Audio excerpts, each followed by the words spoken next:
Here's a full-size SUV you can get for under $40,000. And surprisingly, it comes pretty decked out. I borrowed this Traverse LS from Jerry Seiner Chevrolet here in Salt Lake City. Be sure to check out the inventory. This one's available. Let's go ahead and check out the window sticker so you guys can see all the options and features on this build. At the very top is the description. This is front wheel drive. And here are the colors, sterling gray metallic. And then this is all the standard equipment. Be sure to pause it. Base price is $37,600, and here are all the options. So this has the Midnight and Sport Edition, floor liner, and the garage door opener. Destination comes in at $1395 with a total price of $41,280. And here is the fuel economy numbers. So yes, you can buy these under $40,000 if you get front wheel drive and of course skip those options. With that being said, if you were to get this without the Midnight and Sport Edition, you would not get this blackout on the front grille and on the bow tie that you guys can see here. But you still get that camera standard. It also has the cameras on the mirrors, which will make up that 360 camera view. LED headlights and turn signals, with the accent lights being LED as well. And for the most part, you have a painted lower bumper. There's a lot of plastic down below, which is pretty typical on those base models. And you guys can see there's some painted inserts on the grille, which pretty much matches the LT trim too when you get that package for the blackout. Sterling paint looks really good, a lot of metallic flake in there. Now you have 20-inch wheels. If you did not get this package, it would come standard with 18-inch wheels. They are wrapped in a Continental tire. These are geared towards fuel economy. And you guys will see the tire size right there. 255, 55, 20. Independent front suspension. And then check out more of that plastic down below. More blackout. And then here are your mirror caps. They do put these black as well. Turn signal. Camera. And all in all, I think the redesign looks really good. Right behind me, this is a 2021 model, so they definitely come a long way. Painted door handles, smart key system for the front and rear doors. There are no roof rails on this one, by the way, and notice how they designed this window too. This is where you're gonna fill up at.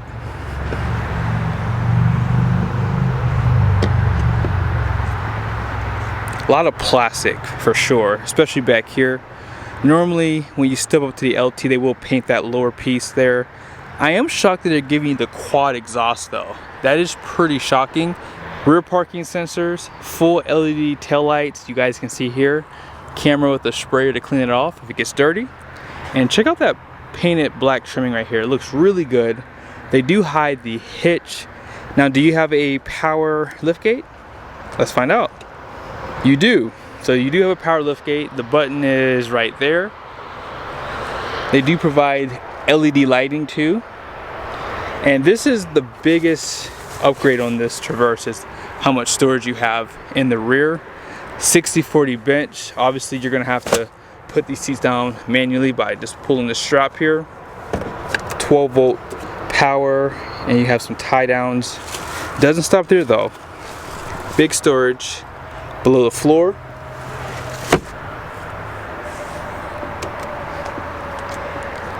Let's go ahead and talk about the powertrain. Whether you get this LS or the RS, which is the top trim, this is the base powertrain that you get. There's nothing else. 2.5 liter, 4-cylinder turbocharged engine. It's gonna have 328 horsepower, 326 pound-feet of torque.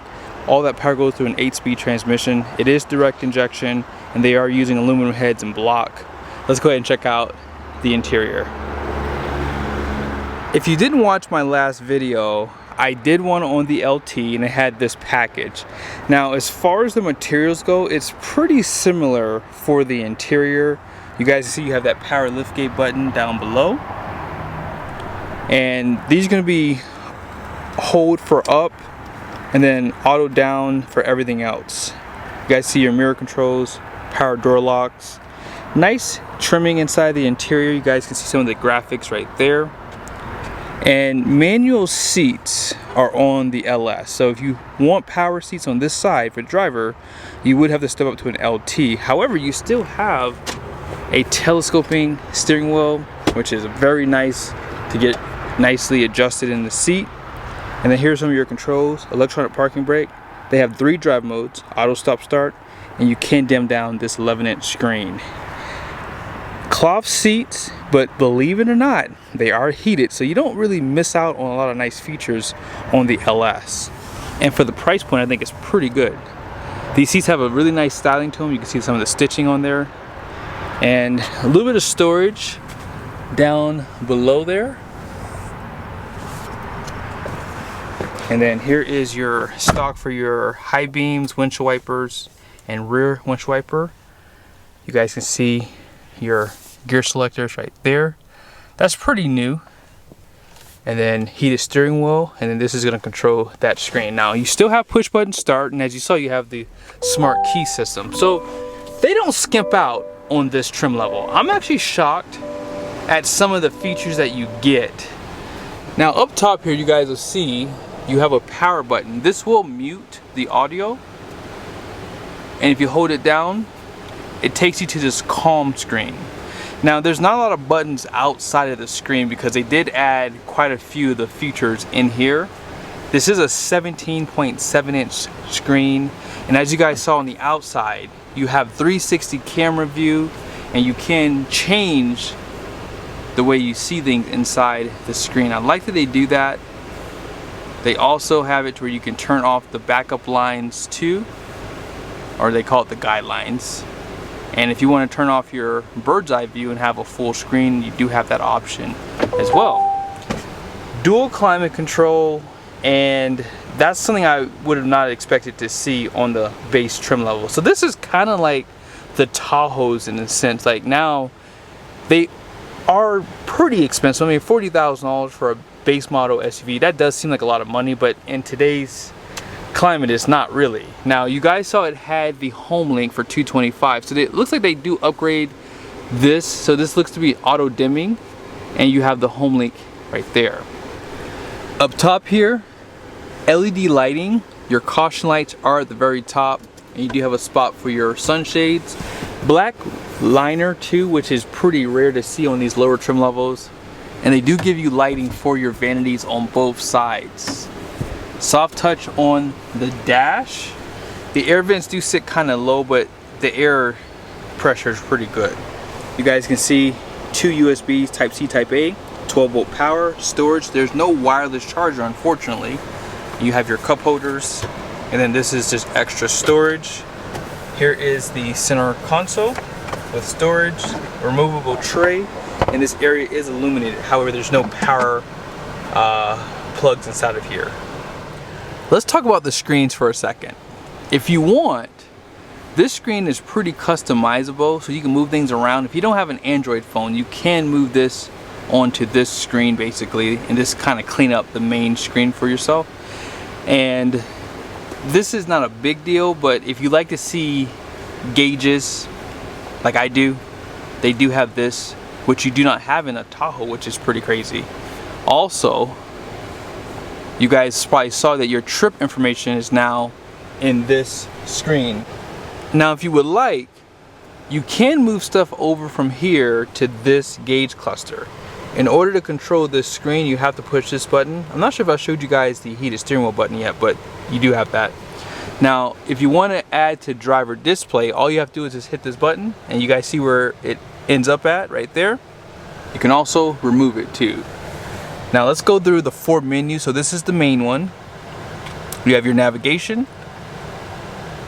This is just one, and then there's like another calm screen right here. Last thing I'll show you guys are the drive modes. So you do have 3. You have sport, snow and ice, and normal. Here's the passenger side. A little bit of storage and a bottle holder. As you would expect, manual seat. I would like to see manual lumbar support. That is always nice to have. Glove box is down below. No grab handle. And then out back, Normally you would see captain's chairs LT up, but you do get the bench. So this is basically an 8-passenger SUV. You still can recline, and then here's the door. All that soft touch is there. Seat back pockets. You have single climate control. You just have 2 USBs Type C's, no 120 volt power plug, which is kind of a letdown. Now if you want to get back in that third row, this seat does just slide up by pulling this up here. And let's see what happens. Normally I don't like to sit back here, but this seat does go forward and back, so if it's in this position, I barely fit. But they give you 1 Type C USB on both sides, a little bit of storage, 3 across. So this is a decent size. They do give you the air vents on the roof, more LED lighting. Let's go ahead and check out the numbers on the door. Here's the gross vehicle weight rating and wheel size. And payload is 1,643 pounds. So this is pretty decent. It can tow up to about 5,000 pounds. Hope you guys liked the video. I think that the Chevy Traverse has leaped up to one of the best options in this segment. I think the price point is pretty good, and with all the standard equipment, it's definitely a good buy.